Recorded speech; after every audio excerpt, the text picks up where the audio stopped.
Aujourd'hui, j'aimerais vous parler d'une forme d'art et d'une contre-culture qui m'a toujours fasciné et aussi qui m'a ouvert les bras quand j'en avais le plus besoin, le gothique. Bienvenue sur ma chaîne YouTube Mister Bacchus où je vous parle d'art, d'histoire de l'art, mais avec un twist.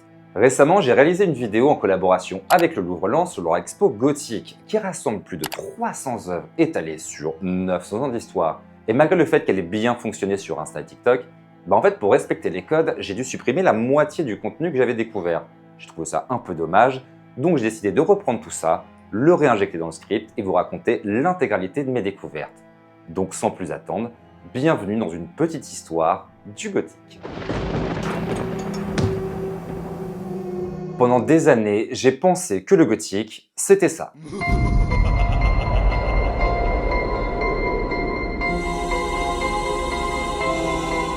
Alors en soi, oui, et ça m'allait très bien. Mais en étudiant l'histoire de l'art, je me suis rendu compte que ou plutôt les gothiques, étaient un univers encore plus riche et complexe que tout ce que j'avais pu imaginer.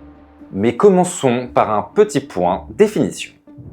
Gothique est un terme français datant du XIIe siècle et désignant à la base des peuples étrangers ou barbares, les Goths.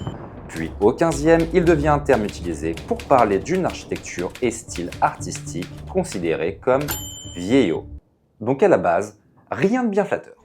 Visuellement, on était sur des cathédrales de dentelle qui chatouillent les cieux, des sculptures élancées, des manuscrits enluminés aux illustrations sophistiquées et à la typo élégante et allongée. Mais ça, c'était avant que débarque mon cher et franchement pas si tendre XIXe siècle. À cette époque, l'Europe du Nord, en particulier l'Angleterre, la France et l'Allemagne, vont puiser dans la période médiévale tous les ingrédients pour composer l'un des univers esthétiques les plus riches et foisonnants que l'on nommera a posteriori néo-gothique ou gothic revival. Mais vous me direz, pourquoi cet intérêt? J'y viens.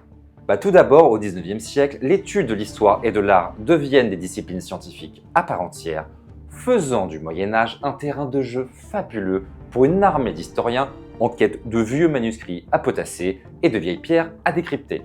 Et ensuite, la société est en pleine transformation suite à l'héritage laissé par les Lumières, au chamboulement de la révolution industrielle et des révolutions tout court d'ailleurs, et aux innombrables découvertes scientifiques. Ah oui, et tout ça baigne en plus dans une relation aussi conflictuelle que fusionnelle avec l'Église. Always look on the bright side of life.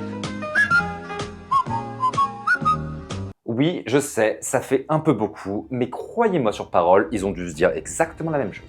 Et tout ce petit monde va aller puiser dans la période médiévale, de quoi processent tous ces chamboulements, entraînant le 19e siècle dans un raz-de-marée artistique globalisé et total.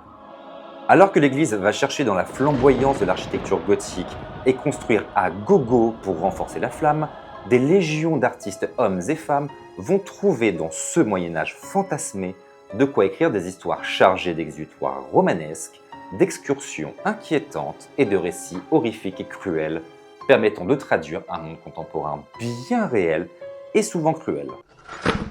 Et voici, pour mon plus grand plaisir, non plus un petit échantillon, mais une vraie liste subjective et par pays de ce que le néogothique a produit, selon moi, de plus excitant en littérature. D'abord, au Royaume-Uni, Robert Walpole publie l'histoire d'un destin maudit dans le château d'Otrante, Walter Scott celle d'une union tragique avec la fiancée de la mère Moore, Mary Shelley va générer la plus célèbre histoire de puzzle macabre, Matthew Gregory Lewis va semer le trouble dans le monde ecclésiastique avec Le Moine, Mathurin nous livre un labyrinthe démoniaque, Anne Radcliffe soumet une orpheline au paranormal dans un château lugubre avec Les Mystères d'Udolphe, John Polidori associe grand tour et récit vampirique, mais sera malheureusement écrasé par la puissance du Dracula de Bram Stoker, qui sortira 70 ans plus tard. Et enfin, Amelia Edwards explore l'étrange et l'inconnu à bord d'une diligence avec la calèche fantôme. Ok, on respire, maintenant, surtout moi, maintenant l'Allemagne. Goethe va puiser dans les légendes alchimiques pour son célèbre Faust.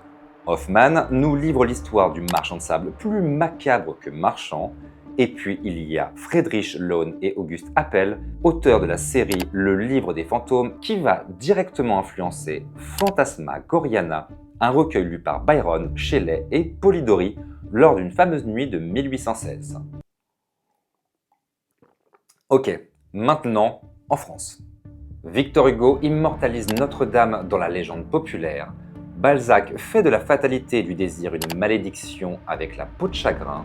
Charles Nodier avec Smara nous plonge dans un monde de cauchemars, tandis que Mérimée avec La Vénus d'Île anime l'antique pour mieux terroriser le présent. Bon, forcément, j'en ai loupé un paquet et en fait j'ai juste pas eu le temps de tous les lire, mais si vous avez des suggestions, je vous retrouve dans les commentaires. Pour être sûr de bien identifier le néogothique en littérature, c'est simple, il y a souvent deux éléments qui reviennent à coup sûr. Des châteaux et des ruines médiévales qui deviennent des éléments labyrinthiques ultra identifiables, où l'on assiste entre leurs murs lugubres aux troubles et persécutions de héros, ou plus souvent d'héroïnes d'ailleurs. Oui, il y a un détail à ne surtout pas oublier, c'est que le 19e était un siècle de progrès, mais pas à tous les niveaux. D'ailleurs, si le sujet vous intéresse, j'ai fait 3 vidéos sur Insta et TikTok sur le sujet, une sur les femmes fatales, une autre sur les misérables et la dernière sur Faust. Ça vous donnera un échantillon de ce qu'on a pu faire vivre aux femmes dans la littérature et dans la question sociale au 19e siècle. Et ce sont toutes ces figures qui vont inspirer tout au long du 20e siècle des figures comme Edgar Allan Poe, Charlotte Perkins Gilman ou encore Lovecraft, pour ne citer que. Et à partir des années 70, le gothique va devenir une contre-culture et a posé sa marque noire sur toutes les formes d'art. De la musique, à la mode, à la littérature, en passant par les jeux vidéo et évidemment le cinéma, grâce entre autres aux films des studios de la Hammer. D'ailleurs là aussi, si le sujet vous intéresse, vous pourrez retrouver de très nombreuses vidéos et documentaires sur YouTube. D'ailleurs, je pense que je vais en mettre quelques-uns en description. Aujourd'hui, avec plus de 900 ans d'histoire, le gothique est devenu un véritable art de vivre et de penser. Le gothique propose un imaginaire sans limite qui permet aux créateurs comme aux spectateurs de sublimer une société qui est bien souvent déceptive. C'est une manière d'exprimer les tourments de la psyché humaine ou tout simplement de se moquer de la société, mais par des chemins plus libres et transgressifs. Et c'est vraiment l'une des choses que je trouve fascinante avec le gothique. Ce n'est pas qu'une affaire d'esthétique. Loin de là. Le gothique, c'est bien plus qu'un style. C'est un souffle infini de créativité qui nous permet, par son invitation à l'étrange et justement à l'inconnu, de sauter les barrières de la conformité et d'exprimer des émotions profondes et parfois sombres que l'on aimerait bien souvent garder pour soi ou que la société nous dit bien souvent de garder pour nous. Et à titre personnel, c'est tout ce que j'ai pu y retrouver. Un moyen de m'exprimer là où les mots venaient à manquer. Sur ce, déjà un grand merci pour avoir regardé cette vidéo, un immense merci au Louvre Lens qui m'a une nouvelle fois ouvert leurs portes. Si la vidéo vous a plu, likez, commentez, partagez. Si vous en voulez davantage, rendez-vous sur mes autres vidéos ou également sur TikTok et sur Insta. Et puis en attendant, je vous souhaite une très bonne journée ou soirée et je vous dis à très vite. Salut!